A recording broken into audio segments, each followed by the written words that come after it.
Telugu Desam party అధినేత పెద్దలు శ్రీ చంద్రబాబు నాయుడు గారికి, వేదికను అలంకరించిన జనసేన పార్టీ అధ్యక్షులు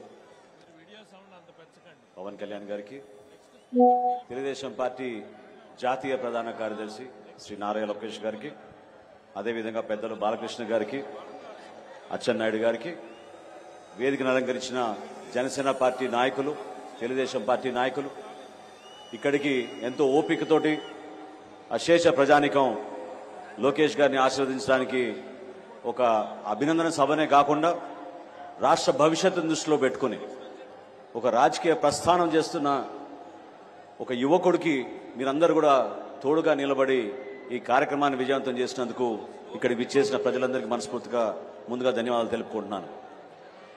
ఇటువంటి సందర్భం చాలా సంవత్సరాల నుంచి రాష్ట్రంలో ఎదుర్కొన్న దాష్టికాలు, విపరీతమైన దౌర్జన్యాల్ని చూస్తూ ప్రజలందరూ కూడా కోరుకున్న విషయం, జనసేన పార్టీ తెలుగుదేశం పార్టీ కలిస్తే రాబోయే ఎన్నికల్లో ఖచ్చితంగా ఒక అద్భుతమైన పరిపాలన, ఒక మంచి ప్రభుత్వం వస్తుందనే భావనతోటి అనేక మంది ప్రతి సందర్భాల్లో కూడా ఎదురు చూస్తూనే ఉన్నారు.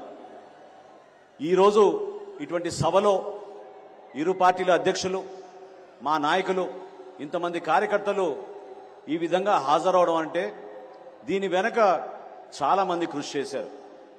వారందరికీ మనస్ఫూర్తిగా నేను అభినందనలు తెలుపుతున్నాను. ఎందుకంటే అనేక అవమానాలకు గురయ్యాం, అనుమానాలకు గురయ్యాం, రకరకాలుగా వేధింపులు, కేసులు, ఎక్కడ చూసినా కూడా పార్టీ నాయకత్వం ఎదగకూడదని అన్ని స్థానాల్లో కూడా ఇబ్బంది పెట్టడానికి ఒక ప్రయత్నం చేస్తూనే వచ్చారు. చంద్రబాబు నాయుడు గారి సుదీర్ఘ రాజకీయ ప్రస్థానం, ఆయనకున్న అనుభవంతో తెలుగుదేశం పార్టీని ఆయన ఎంతో సమర్థవంతంగా నడుపుకుంటూ ముందుకు వచ్చారు. అదేవిధంగా పవన్ కళ్యాణ్ గారి నిజాయితీ, రాజకీయాల్లో ఆయన చేస్తున్న ప్రస్థానం మన రాష్ట్రం కోసం, మన రాష్ట్ర భవిష్యత్తు కోసం, ఆ కోణంతో చూస్తే మనందరికీ ఒక మంచి ప్రభుత్వం రావాలి, రాష్ట్ర భవిష్యత్తు మారాలనే ఒక బలమైన వర్తమాన రాజకీయాల్లో ఎవరు ఊహించని విధంగా పవన్ కళ్యాణ్ గారు అడుగులు వేసుకుంటూ ముందుకు వచ్చారు. సెప్టెంబర్ 13వ తారీఖున రాజమండ్రిలో ఆ రోజు చంద్రబాబు నాయుడు గారిని కలిసినాక పవన్ కళ్యాణ్ గారు తీసుకున్న నిర్ణయం ఆ రోజు రాష్ట్రంలో సంచలనంగా మారింది. అనేక ప్రాంతాల నుంచి ప్రజలందరూ కూడా హర్షించడమే కాకుండా కష్టకాలంలో రెండు పార్టీలు కలిసినప్పుడు అక్కడ ఎదుర్కోవాల్సిన సమస్యలను కూడా అధిగమించుకుంటూ ఇంత దూరం మన ప్రస్థానం చేయగలిగాం. ఈరోజు మనందరం నేర్చుకోవాల్సింది, చూసి మనందరం అర్థం చేసుకోవాల్సింది, ఏ విధంగా కష్టపడి ఒక కార్యకర్తగా లోకేష్ గారు తెలుగుదేశం పార్టీ తరఫున నిలబడ్డారో. ఈరోజు ఈ సభ, ఈ సందర్భంగా నేను మీకు తెలుపుకుంటున్నాను.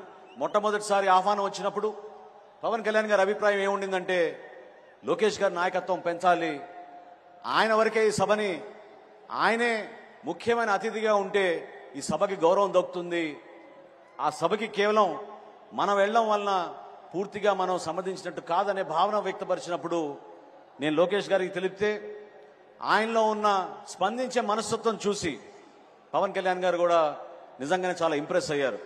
లోకేష్ గారు అన్న మాట ఏంటంటే, నా పాదయాత్ర ముగింపు సందర్భంగా చేస్తున్న సభ కాదు ఇది, జనసేన పార్టీ తెలుగుదేశం పార్టీ కలిసి మొట్టమొదటిసారి ఒక అద్భుతమైన విజయం సాధించే విధంగా ఒక చక్కటి సభను ఏర్పాటు చేసుకున్నప్పుడు దానికి ఖచ్చితంగా పవన్ కళ్యాణ్ గారు రావాలి, అవసరమైతే నేను అడుగు వెనకేస్తా తప్ప పవన్ కళ్యాణ్ గారిని ముందుని నడిపించే విధంగా మన అందరం కూడా ముందుకెళ్దామని చెప్పి ఆ రోజు ఆయన తీసుకున్న నిర్ణయాన్ని నేను మనస్ఫూర్తిగా అభినందిస్తున్నాను.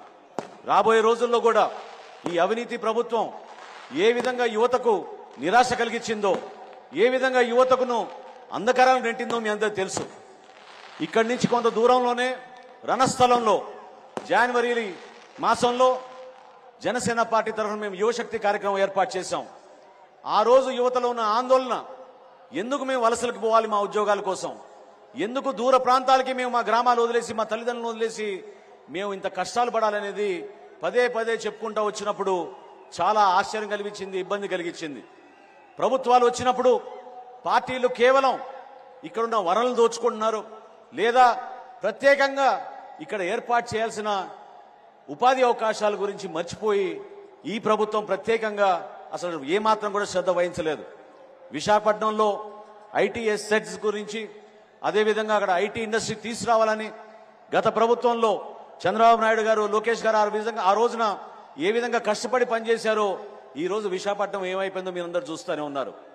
స్కిల్ డెవలప్మెంట్ విషయంలో పొరుగు రాష్ట్రం ఒరిస్సా సింగపూర్ యూనివర్సిటీ తోటి భాగస్వాములై ఒక అద్భుతమైన ఒక వరల్డ్ స్కిల్ యూనివర్సిటీ ఏర్పాటు చేయాలని ఒరిస్సా భువనేశ్వర్లో వాళ్ళు నిర్ణయిస్తే మన ముఖ్యమంత్రి 5 సంవత్సరాల నుంచి కథలు చెప్పుకుంటూ తిరుపతిలో 50 ఎకరాలతో స్కిల్ యూనివర్సిటీ ఏర్పాటు చేస్తున్నామని కేవలం ప్రకటనలకే పరిమితం అయ్యారు తప్ప మన యువత కోసం ఎక్కడ కూడా ఆలోచించలేదు. దయచేసి మీరందరూ కూడా ఇంతమంది వచ్చారు ఈ రోజు ఈ సభకి, ఈ రాష్ట్ర ప్రజలు కూడా ఈ సభని ఖచ్చితంగా టీవీలో చూస్తున్నారు. ఒక్కసారి మీరు ఆలోచించండి, మన భవిష్యత్ ఏమైపోతుంది, ఏ విధంగా ఒక నిర్ణయం వలన, ఇటువంటి ముఖ్యమంత్రి వలన, జగన్మోహన్ రెడ్డి వారి ప్రభుత్వం వలన ఎంత నష్టం కలిగింది మన రాష్ట్రానికి, ఎన్ని అద్భుతమైన అవకాశాలు మనం పోగొట్టుకున్నామో దాన్ని మీరు గుర్తుపెట్టుకోండి. ఒక్కసారి మీరు ఆలోచించాల్సింది ఆ ఒక్క ఛాన్స్ అని ఏ రోజైతే మీరు అందరూ స్పందించారో ఆ రోజున ఎంత పొరపాటు జరిగిపోయిందనేది మీరందరూ కూడా గుర్తుపెట్టుకోవాలి. రాష్ట్రాన్ని మనం అద్భుతంగా ముందుకు తీసుకెళ్లాలి. రాబోయే రోజుల్లో సంక్రాంతి లోపు తప్పకుండా ఇరు పార్టీలు కలిసి ఒక చక్కటి మేనిఫెస్టో తయారు చేసి ఏ విధంగా తెలుగుదేశం పార్టీ నుంచి సూపర్ 6 ఏర్పాటు చేశారో, గతంలోనే జనసేన పార్టీ నుంచి ఒక అద్భుతమైన ఆలోచనతోటి షణ్ముఖ వ్యూహం అని ఆ రోజు పవన్ కళ్యాణ్ గారు ఆవిష్కరించారో దాన్ని ప్రజల్లో తీసుకెళ్ళడానికి మన కార్యకర్తలు, నాయకులందరూ కూడా సిద్ధం అవ్వాలి.